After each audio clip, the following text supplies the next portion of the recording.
Duše drage, veliki pozdrav. Nedavno mi se desila jedna situacija vrlo zanimljiva, meni vrlo zanimljiva, naročito sada iz ovog ugla, a sigurna sam da će i vama biti od koristi, zato i delim. Situacija koja bi me nekada možda i naljutila čak, možda rastužila, pa i sad me nekako rastužila, moram da priznam, ali nekako bila sam svesna svega i bila jesam na moment tužna, ali opet shvatila pa dobro. Opet došla do one stalne istine, čini mi se, ne možemo da menjamo druge, ne možemo čak ni da utičemo mnogo na druge ukoliko oni to sami ne dozvole i ne žele i ne treba ni pokušavati. Sasvim dobronamerno, sa zaista najlepšom i najboljom mogućom namerom, sam rekla jednoj svojoj koleginici da ne ulazim sad previše u detalje šta, jer i nije toliko važno šta, ali sam je dala neku informaciju od koristi za nju, nešto što i sama radim, radi se o nekom detoks programu, nešto što i sama radim, primenjujem, a nisam ja nju ubeđivala ni u šta. Kada sam joj ispričala to pre nekih mjesec dana, sama je rekla da je za to jako zainteresovana i da joj pošaljem mail vezan za sve to i tako dalje. I ja sam sve to naravno uradila i onda sam pre par dana i sama radila ponovo taj detoks i onako dobronamerno, eto, da mi ispričam u kratkim crtama, joj rekla, podsjetila je, a njen odgovor je bio meni malo neočekivan, obzirom da je ni na što nisam terala, sama je tražila, sama je želela informacije i interesovala se o tome. Njen odgovor me je iznenadio u smislu, bilo mi žao koliko nije ni sama svesna šta je odgovorila, ali nevezano za mene, nego nije svesna šta je odgovorila i koliko to njoj samoj i nije od neke koristi, bar iz mog ugla gledano. A odgovor je otprilike bio, obzirom da oni na nekoj funkciji, mi se tako lako poistovetimo, ja sam neko važan. Odgovorila mi je, super, baš ti hvala što me podsjećaš, a blago tebi kad imaš vremena da se time baviš.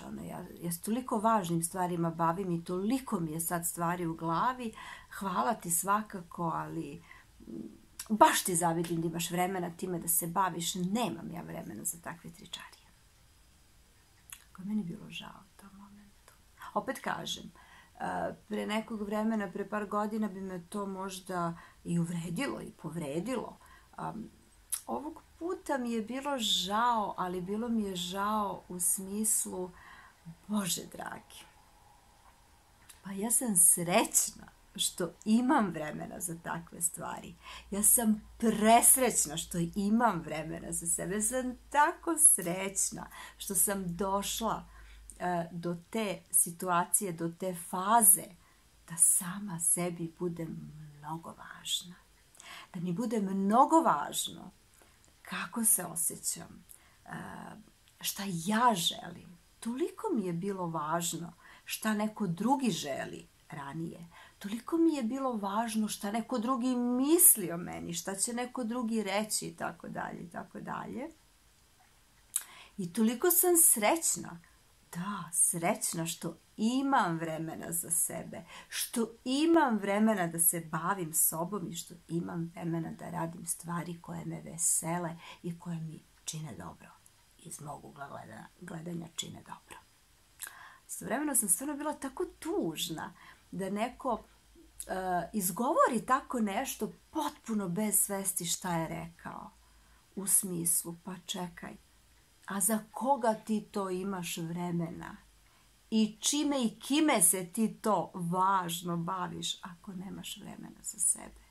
Pa šta ti to imaš da ponudiš nekome ako nemaš vremena za sebe i time da se baviš sobom? Jednako ako nemaš vremena da voliš sebe, ako nemaš ljubavi prema sebi, šta ti to imaš da ponudiš bilo kome? Tako mi je bilo tužno, opet mi je bila tužna ta spoznaja u smislu draga mi je osoba u pitanju, a znam da ne vredi apsolutno bilo šta reći joj na ovaj način ili bilo koji drugi način. I to je poenta ovoga što vam uopšte pričam. Onog momenta kada shvatite da druga osoba preko puta vas ne želi nešto, ma kako vi to videli važnim u njenom životu, ma kako vi to sagledavali kao nešto sjajno, fenomenalno i preko potrebno toj osobi, nemojte trošiti svoju energiju i vreme, jer nikada, ali nikada nećete ubediti tu osobu, nikada joj nećete objasniti koliko je nešto za nju važno, bitno i koliko bi joj sreće donelo.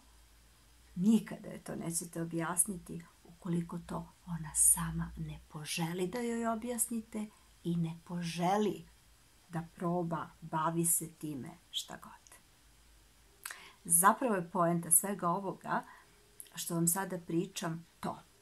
Jer ovo je jedna situacija, desila se pre par dana, a kako to obično, kažem, biva kod mene, slične situacije se ponove i onda mi naznače da je to nešto važno da osvestim, a i podelim sa vama. Bila sam u još par nekih situacija gdje sam shvatila da koliko god vi primećivali da je nekome nešto potrebno, da bi mu bilo od značaja, da bi bilo važno ubediti ga, odustanite odmah. Kada ljudi nešto žele i kada shvate, kada prepoznaju da im je nešto potrebno, oni vam se obrate. U redu je dati informaciju. U redu je reći nešto, objaviti nešto što vas usrećuje, što ste prepoznali kao sjajno i nešto što može da bude od pomoći drugima. Sjajno je to reći, obznaniti i tu stati. Ako vas neko pita, ako traži pojašnjenje od vas, naravno dajte sve moguće informacije, objasnite na svaki mogući način, ali i onda kada ste to uradili, vidite da ta osoba to ne primenjuje, ne radi ništa po pitanju toga, super.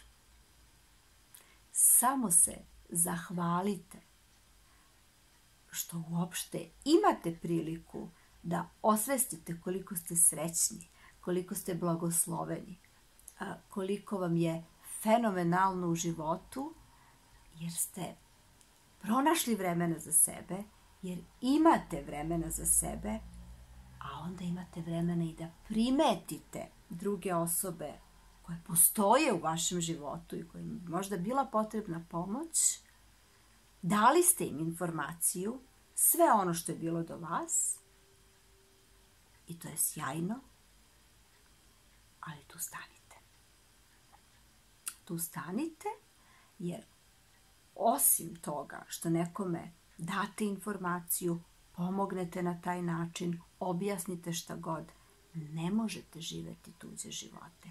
Ne možete živjeti umjesto nekog i ne možete raditi stvari umjesto nekog i ne možete vi da menjate druge ljude, ma koliko bili ubeđeni u to da će njima to doneti nešto dobro, jer će vas podsjetiti, postoje uvek dve istine, bar dve percepcije stvari. I ko vam garantuje da ste baš vi u pravu i da je baš vaša istina ta prava istina? Možda je za tu osobu baš to što radi, ma kako se vama činilo loše i naprosto neprikladno za nju, možda je baš to najbolja stvar za tu osobu. Baš to, možda baš to. Razmislite malo.